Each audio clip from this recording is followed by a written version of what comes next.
제가 짧게 하면 되니까. 네, 제발 좀 짧게 해주세요. 풍량을 맞춰야 되니까. 평소에 충분히 말을 많이 하고 있으니까. 아니, 근데 제 말씀 이해 잘 못한 것 같아요. 불만이 아니라 걔네 다 찌질이에요. 찌질이라고 표현한다고 하는 것 자체는 좀 심하지 않을까요? 제가 괜한 얘기를 꺼내서 녹화가 길어지고 있는 상황이에요. 드디어 끝났습니다. 한국인의 마음으로 7회 연재가 끝났는데 일단 고생한 우리를 위해서 박수 한번 치고 시작하시죠. 이게 제목이 한국인의 마음인데 이걸 준비하면서 사실 다들 마음고생 굉장히 심하게 했잖아요. 우리 각자의 마음을 들여다보는 시간이 아니었나 생각이 드는데 솔직히 저는 들어갈 때 이거 우리 업무 외에 또 해야 되는 일이니까 이렇게까지 우리가 해야 되나? 왜 그냥 웃지만 말고 솔직하게 얘기하자고요. 그렇죠? 이런 생각이 들었는데 근데 한국말은 끝까지 들어봐야 되잖아요. 근데 하다 보니까 진짜 나도 내 마음을 모르고 살았구나라는 걸 많이 느꼈어요. 듣다 보니까 힐링이 되는 거죠. 그분들을 만나서 얘기를 듣다 보니까는 이런 부분 나 말고도 많이들 모르고 지났겠구나 싶었는데 저는 일단 이수정 교수랑 홍석천 씨를 했고 그리고 각각 이제 누구 하셨는지 한 번씩 말씀 좀 해주시죠. 저는 이제 중간에 그 원더걸스 출신의 예은, 지금은 이름을 핫펠트라고 바꿨죠. 핫펠트라는 가수를 했고요. 저는 정유정 소설가, 정신과 의사 김건종 선생님을 했죠. 그리고 저는 과학은 전혀 모르는데 가이스트 정재승 교수님 처음 만났고 그 정신과 의사 선생님 하지연 교수님 만났습니다. 개인적으로 저는 정재승 교수가 가장 기대가 됐었거든요. 실제로 저랑 비슷한 생각이 많았던 것 같아요. 왜냐면 조회수가 가장 높잖아요. 얼마죠? 조회수? 1만 1,000회. 외우고 있어요. 1만 1,000회. 매일 들어가서 보죠. 그중에 한 10% 정도는 본인이 올렸다는 얘기도 있긴 하여튼 한데 뭐 좀 전에 확인했는데 1만 1,000회. 와, 만단이 첫 만단인 거죠. 네. 진짜. 저희가 지금 구독자 수가 350명 정도 되죠. 그런데 조회수가 많이 넘었다는 얘기는 정재승이 다 했다. 그 얘기는 나윤석이 다 했다는 얘기를 아니요. 하고 싶은 거죠. 아니요. 이게 인정합니다. 어느 정도 인정해요. 그래서 일단 먼저 여러 말들을 들어봤잖아요. 좋은 얘기들을. 한국인의 마음에 대한 여러 얘기 중에서 우리 각자에게 꽂힌 얘기들이 있을 것 같거든요. 그래서 그 얘기를 먼저 좀 해볼까 해요. 제가 먼저 시작을 하면은요. 맨 마지막에 김건종 박사님 그 제목 타이틀로도 뽑혔는데 그 얘기가 확 와닿았어요. 정신과 의사도 행복 몰라요. 우리 사회의 문제 중에 하나인 것 같아요. 다른 사람들은 어떻게 생각하지? 권위자들은 어떻게 생각하지? 사람들이 옳다고 생각하는 거? 그런 게 맞겠지? 나도 거기 따라가야겠다. 나는 어떤 걸 좋아하지? 나는 어떨 때 행복하지? 라고 스스로 물을 수 있으면 좋을 것 같고. 근데 진짜 우리가 한국인의 마음을 각자의 마음도 다르고 행복의 기준도 다른데 그걸 누구 전문가라고 해서 답을 내놓지는 못할 거 아니에요. 다만 조금 더 행복에 근접할 수 있는 방향성을 제시해 주는 거지 누구를 만나도 행복하게는 못 해줄 거라는 생각이 드는 거죠. 그래서 전문가를 만나서 그 사람한테 힐링을 받는 것보다 내가 좋아하는 사람 오늘 만나는 게 훨씬 더 행복할 거라는 느낌이 들더라고요. 그런 측면에서 그 얘기 무조건 전문가한테 기대는 게 아니라 주변에서 답을 찾을 수도 있겠구나. 내 마음이 길을 잃었는데 그 문을 내 주변 사람이 열어줄 수도 있겠구나라는 생각이 들었어요. 서울 오면 제가 맨날 평양냉면을 먹는데 좋아하는 친구를 만나서 평양냉면을 한 그릇 딱 먹고 나니까 행복하다라는 말이 나오더라고요.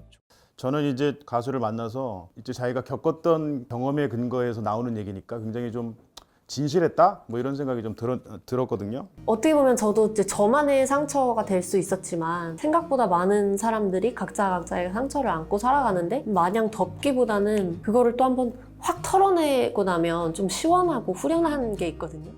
그 핫펠트가 지나치듯이 한 말 중에 힘든 사람들이 많은데 오히려 자기한테 상담을 해오는 사람들이 많대요. 그래서 그럴 때는 당신은 뭐라고 그들한테 조언을 해주냐 뭐 이렇게 물어봤었는데 그냥 딱 한마디로 일단 살아라 라고 얘기를 했거든요. 그래서 저는 그 말이 그 순간에도 되게 많이 꽂혔고 그리고 기사를 쓸 때도 뭐 만들 때도 사실은 그 말이 제일 먼저 생각이 났어요. 그냥 딱 한 가지는 일단 살아라. 하고 싶은 거 다 해봐도 되는 것 같아요. 화나면 화도 내고 울고 싶으면 울고 쉬고 싶으면 그냥 아무것도 하지 말고 다 좋은데 일단은 살자.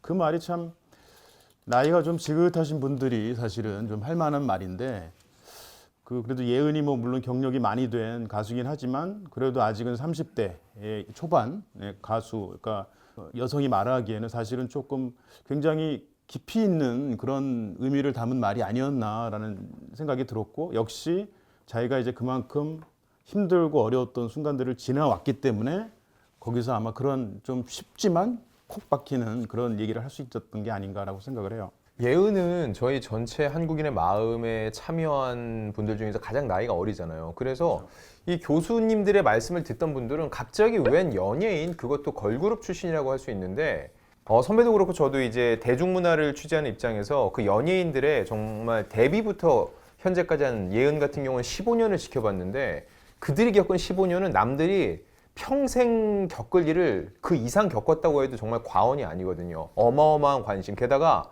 연예인 중에서 제일 어려운 연예인이 뭔지 아세요? 못된 연예인? 아니에요. 떴다가 그 인기가 식은 연예인이 제일 살기 힘들어요. 왜냐면 그 맛을 알기 때문이에요. 내가 이런 인기를 얻어봤는데 거기서 내려왔을 때 그걸 받아들일 줄 알아야 되는데 예은은 그걸 정말 잘 받아들이고 가는 연예인이라는 거를 원래도 좀 느낌이 있었는데 이번에 선배 그 심층 인터뷰를 통해서 조금 더 확실하게 알아보는 기회였던 것 같아요. 자, 다음은 우리 박동미 기자도 얘기 좀 해주시죠. 긴장하지 말고 하세요. 아니 기냐 아니고 네. 선배 좀 평소 말투 해주시면 안 돼요? 방송 말투로? 아 너무 방송용 말투를. 사회를 보라면서요.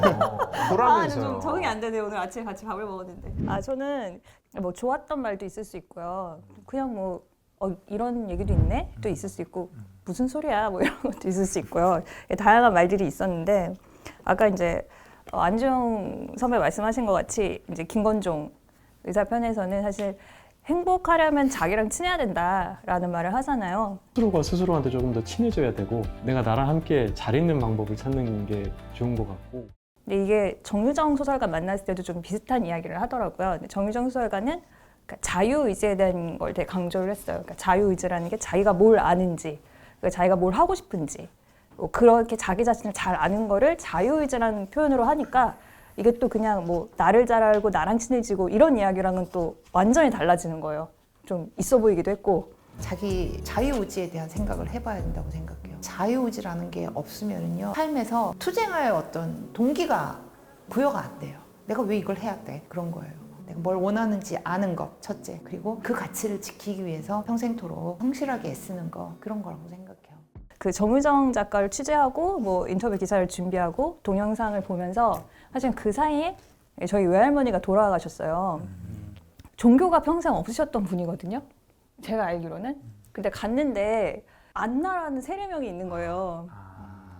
아 그래서 저는 이제 그걸 보면서 이게 뭐냐 이제 물어보니까 그 뭐 여튼 집안에 어떤 뭐 그 여러 사연으로 할머니도 모르는 세례명이 있고 있는 거예요. 이제 이름이. 할머니 모르셨던 거예요? 할머니가 알지도 못했을 거예요. 세례명이라는 거. 그래서 난 그걸 보면서 제가 그 인간의 자유의지를 다시 생각을 했어요. 그러니까 정유정 작가 말을 많이 생각하면서 이게 할머니의 뜻과 의지와 상관없이 돌아가신 다음에 세례명이 붙어있는 이런 삶과 죽음은 좀 이상하다라는 생각이 들더라고요. 근데 말씀하신 것처럼 그 예은 편에서는 그 일단 살아라는 말이 되게 위로가 되더라고요.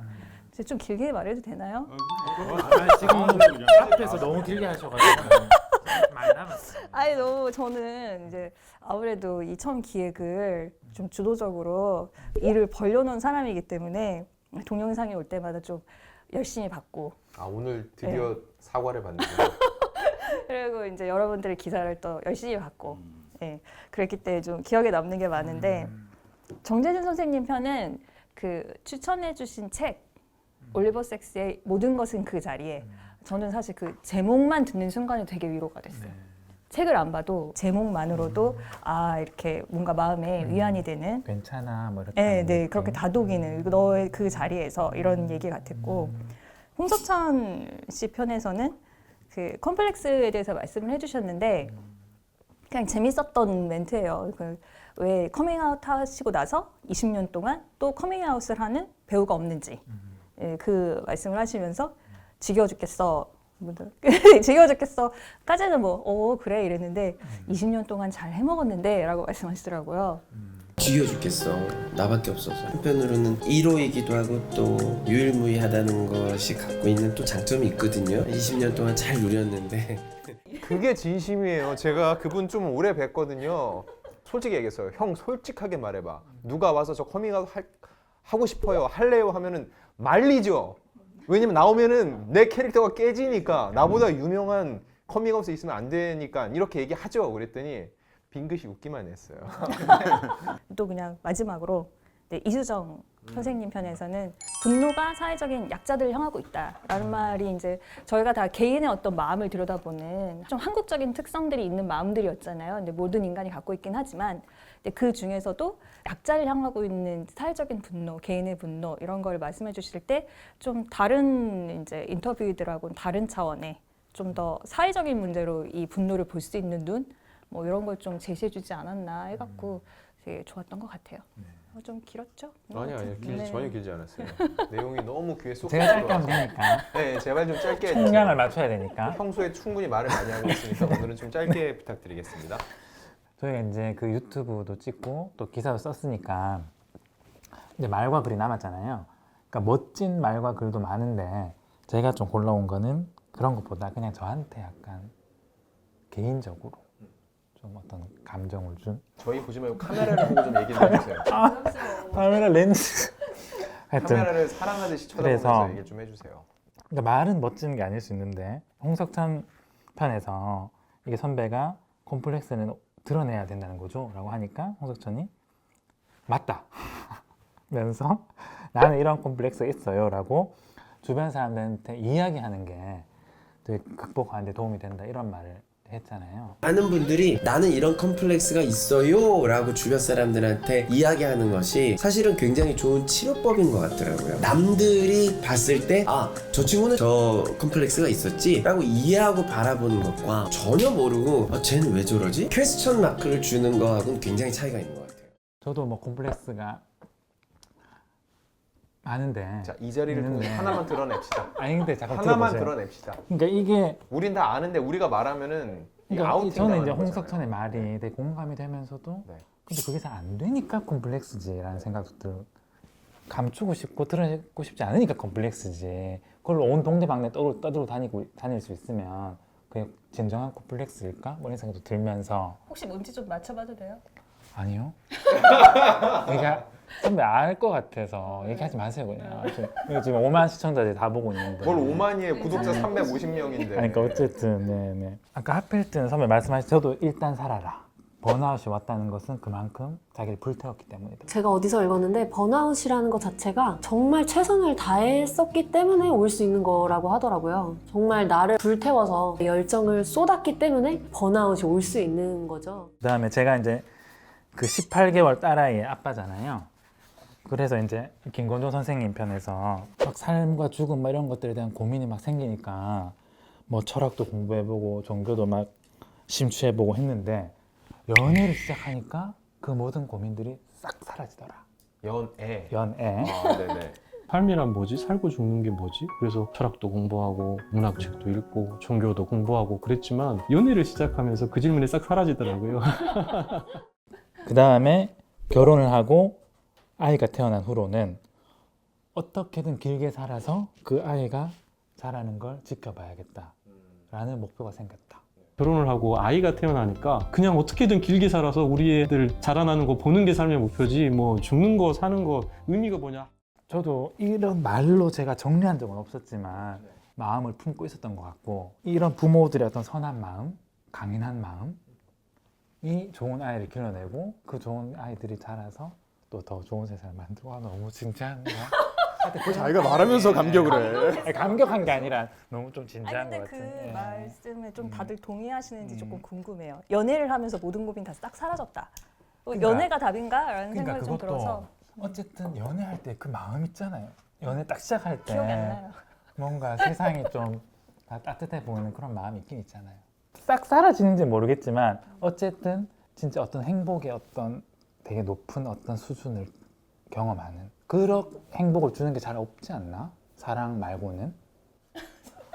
제가 아, 너무 제가 너무 지금 제가 말이 결혼이 좀 10년 차여서 연애한 지가 너무 오래돼서 지금 네. 되새겨보고 있는데 잘 기억은 안 나는데 네. 아무튼 그 이제 태어난 아이가 자라는 거 지켜봐라라고 했는데 본인은 이제 18개월 아이가 있다고 본인 입으로도 얘기를 했으니까 네. 진짜 선배 말씀하신 대로 남다를 것 같은데 왜 저번에 우리 아침밥 먹으러 갈 때 네. 아내분이 너무 기저귀를 자주 갈아입힌다고 불만을 토로하셨는데 아니, 불만이 아니고 이제 좀 마음이 달라지셨나요? 아니 그 선배 제 말씀 이해를 잘 못한 것 같은데 불만이 아니라 잘 들으셔야 됩니다. 불만이 아니라 자주 갈면 좀 힘들긴 하니까 부모가. 그게 불만이잖아요. 통쾌했던 말이 하나 있어요. 근데 이거는 기사화하지 못했어요. 이수정 교수의 얘기인데, 네, 근데 이 얘기를 너무 듣고서는 크게 웃으면서 좋아했어요. 뭐였냐면은 제가 맡았던 게 분노편에서 사이코패스, 범죄자, 아까 얘기한 대로 동미 씨가 얘기했던 약자를 상대로 한 범죄 그런 거에 대한 얘기를 하시면서 말 끝에 인터뷰가 다 끝나고선 툭 던지신 게 걔네 다 찌질이에요 라고 얘기를 해주셨어요. 약자를 상대로 하는 그 사이코패스나 그런 범죄자들은 다 찌질이들인데 사회가 자꾸 미디어가 그들을 대단히 힘을 가진 멋진 표상으로 만들어 놓고 있다는 거를 지적을 하셨어요. 근데 제가 그 찌질이란 단어를 적합하게 그대로 옮기는 거에 대한 고민을 하다가 그 부분을 빼기는 했는데 그 얘기가 되게 와닿았었거든요. 그래서 이 자리를 빌려서 이 수많은 사회적 약자분들한테 얘기를 해드리고 싶습니다. 여러분보다 강한 사람은 없습니다. 다들 여러분을 무시하는 사람들은 찌질입니다. 라고요. 근데 그 발언은 약간 좀 위험할 수는 있으니까 그래서 아마 이제 안지용 씨도 이제 그 기사를 쓰면서 그 말을 이제 제했던 것 같은데 뭐 그들이 범죄자이기 때문에 옹호받을 수는 없는 거겠지만 그래도 찌질이라고 표현한다고 하는 것 자체는 좀 심하지 않을까요? 그러니까 이제 정신병리를 갖고 있다고 해서 면죄부가 될 수는 없지만 찌질이라고 일부 찌질이가 있겠죠. 일부 찌질이가 있는 것으로. 네, 제가 괜한 얘기를 꺼내서 녹화가 길어지고 있는 상황입니다. 그러니까 그런 사람들을 이렇게 막 두려워할 필요는 없다 그런 의미였겠죠, 그죠? 두려워할 필요 없이 그 사람들도 평범하다 못해 그보다 못난 사람들인데 그런 사람들을 그렇게 막 표현했던 것 같고. 그러니까 미디어 속에서 자꾸 그 사이코패스를 매력적인 배우들한테 맡기고 그들이 사회적으로 굉장히 성공을 거뒀는데 사실 이런 이면이 있었다는 것처럼 보여주는 그런 미디어의 위험성을 짚어주신 표현이라고도 볼 수 있겠죠. 이렇게 해서 저희 7명 인터뷰 나눈 분들의 이야기 중에서 각자의 마음속에 남은 그 한 문장에 대한 얘기를 나눠봤고요. 이 시간을 여기서 마치고 저희 후토크는 계속됩니다.